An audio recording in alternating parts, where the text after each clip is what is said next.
really proud of our team for playing the way that we did and getting our 1-0 on Saturday. Really thankful to the crowd at Autzen Stadium. Oregon family brought the juice big time, made a big difference, tremendous impact in the game.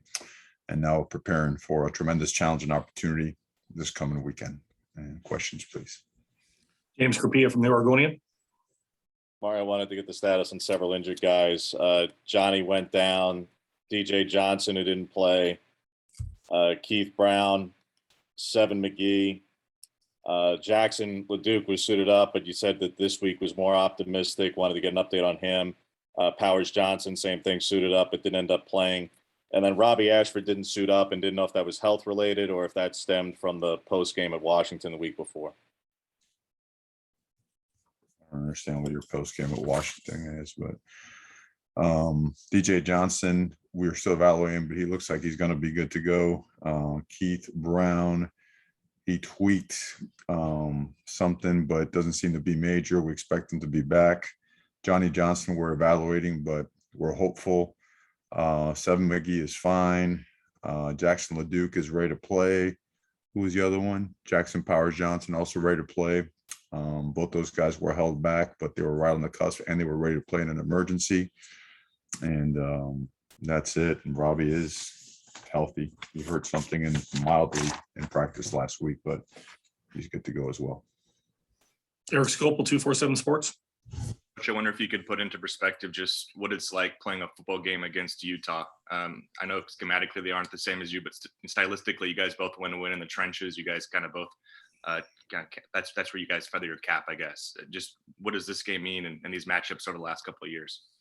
A really talented football team. They've recruited really well, got a lot of staff continuity. They've done what they've done for a long time and worked for a long time together. So they do a really good job. A lot of players that play with power, a lot of speed on that team, explosive players. Again, familiarity from having run the same systems for a significant amount of time. Just an excellent football team. It'll be a great challenge for us, great opportunity. Antoine Staley, register guard. To that point, what they run the ball particularly well, and then you've also stopped the run really well, especially in recent weeks. Just talk about the challenge that they present, just trying to stop them offensively. They have they use multiple personnel groups, and they use them, what we call broken sets. They'll be in 12 and we'll break them out and get 11 sets, and they'll use 13 personnel as well. Their tight ends are excellent blockers, but it starts with the guys up front. They're very, very big physical guys, guys that do have experience. They finish their blocks. They play with really good technique. They're big in the backfield as well. They're hard to tackle. Our front seven continues to get better. Our safeties and the way we run alleys and play run support have also improved. Again, it's a great challenge. You're playing against an excellent football team that has been really good for a long, long time. And a lot of it has been established at the line of scrimmage, but I think a lot gets lost in the fact that there's so much focus on that I think their quarterback, their running backs, their wide receivers, tight ends don't get enough attention. Those guys are really good players.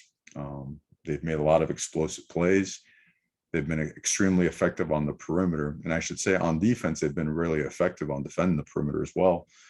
And their quarterback does a great job with his arm and with his feet and controlling the offense. Just does a great job running it. And I do believe they lead the entire Pac-12 in scoring offense. So tremendous opportunity.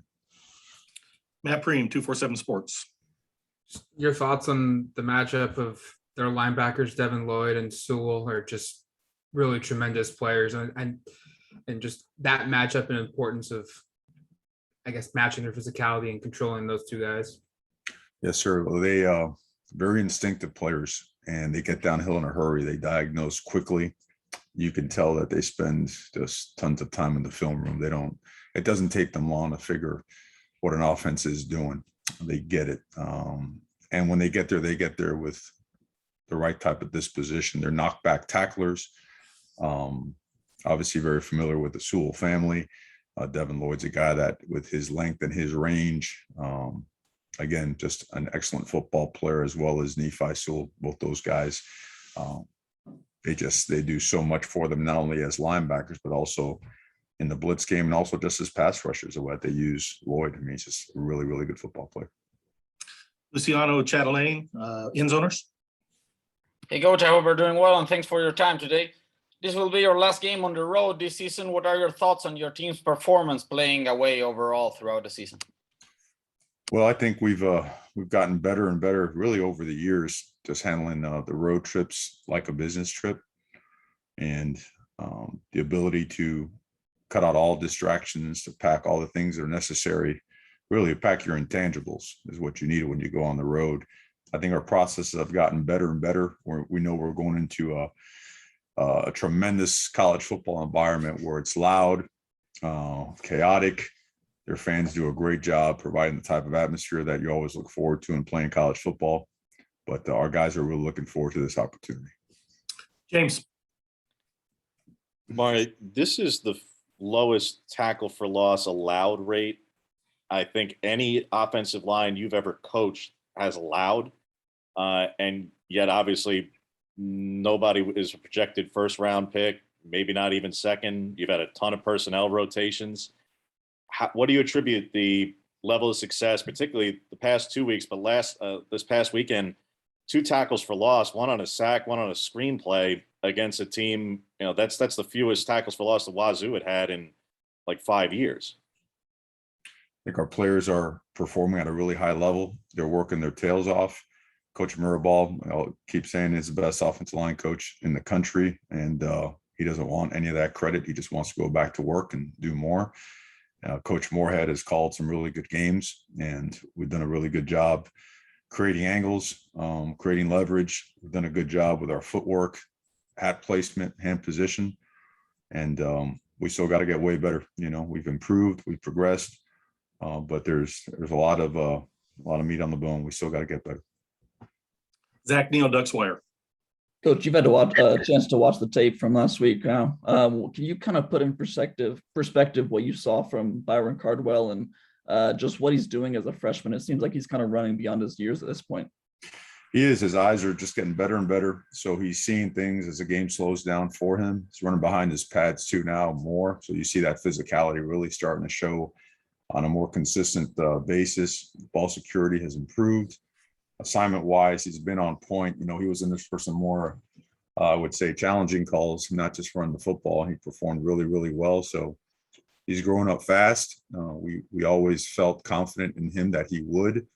He invests a lot of time. He's very serious about the game. He's very serious about his development, and he's very serious about his teammates having success. So all in all, the invested time, the extra time is really paying off for him, and we're going to need him to keep developing at that level.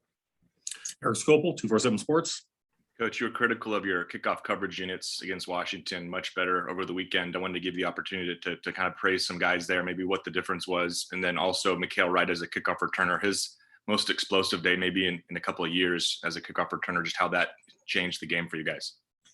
Well, without a doubt, his kickoff return to start the second half was a huge starter for us. I mean, really got the momentum, the energy kicked up, and we scored on that drive.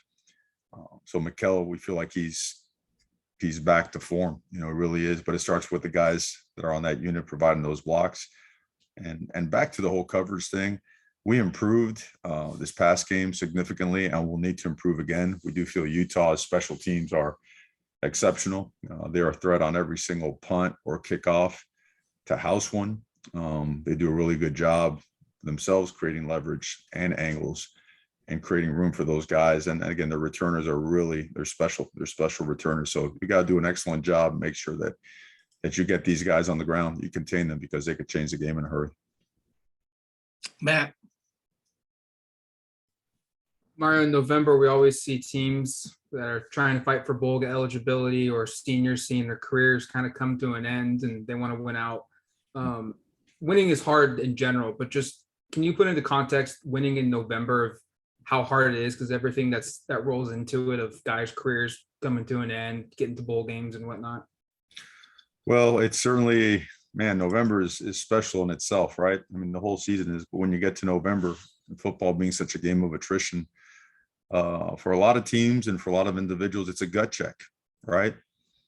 It's I think a lot of times people love the idea of football.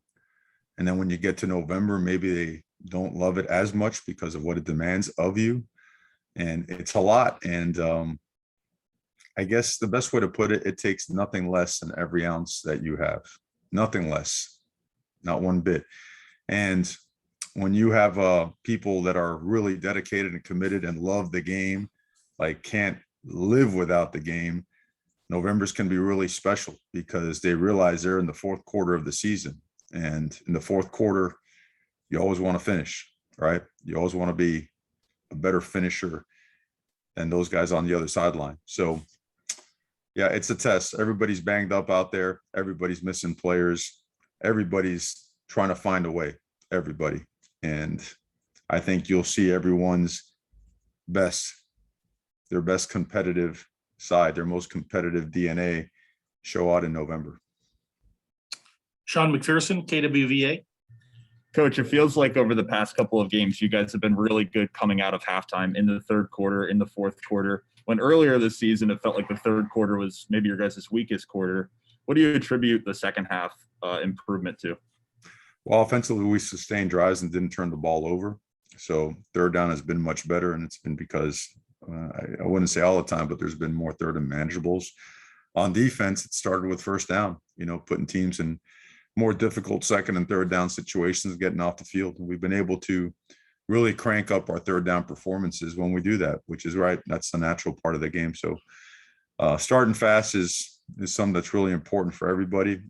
It has improved for us and needed to improve for us because of the things that you had just mentioned. But, getting in there at halftime and making the right adjustments, giving our players the best chance, and them taking that information and coming out with great energy in the second half has been the key. They've done a really good job with it, and we look forward to continue that improvement. James. I'm sure nothing KT does surprises you guys anymore, but when you look back at the film, given the caliber of competition he just played, and not just the individual matchups, but sticking with plays, Mario, and sticking with the runs after they got past him from the backside and all those things that he did this past weekend, how impressive was what he did, and how much will you need it again against probably the best offensive line you guys are going to face this season? We'll need it all the way through, every single game in every way. The best part about KT is that he just keeps coming. No matter what, he just keeps coming. Doesn't want to come out of the game, doesn't need to come out of the game. He wants more, and that's infectious. That permeates throughout the sideline, the locker room, and everything else. Just giving every ounce that you got. So, you guys, one of a kind. Back to James. You mentioned their tight ends, Mario.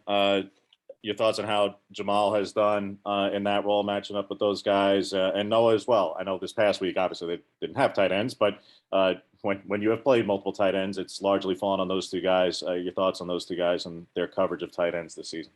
They've done a good job, and this poses a different kind of challenge with the way, again, those broken sets, those guys are all over the place. They're attached, detached, bunch sets, 2x2, 3x1, they move them, they shift them, they go in motion. So discipline eyes, aligning properly, assignment football, all that comes into play. And then you've got to play with power and technique and making sure that all the while that you're playing with great intensity and finishing, because you've got, again, an excellent offensive operation that uses those guys and their abilities very well. James. Does the potential for a rematch in a couple of weeks matter at all from a planning standpoint whatsoever, Mario? Or does that just, you worry about that later?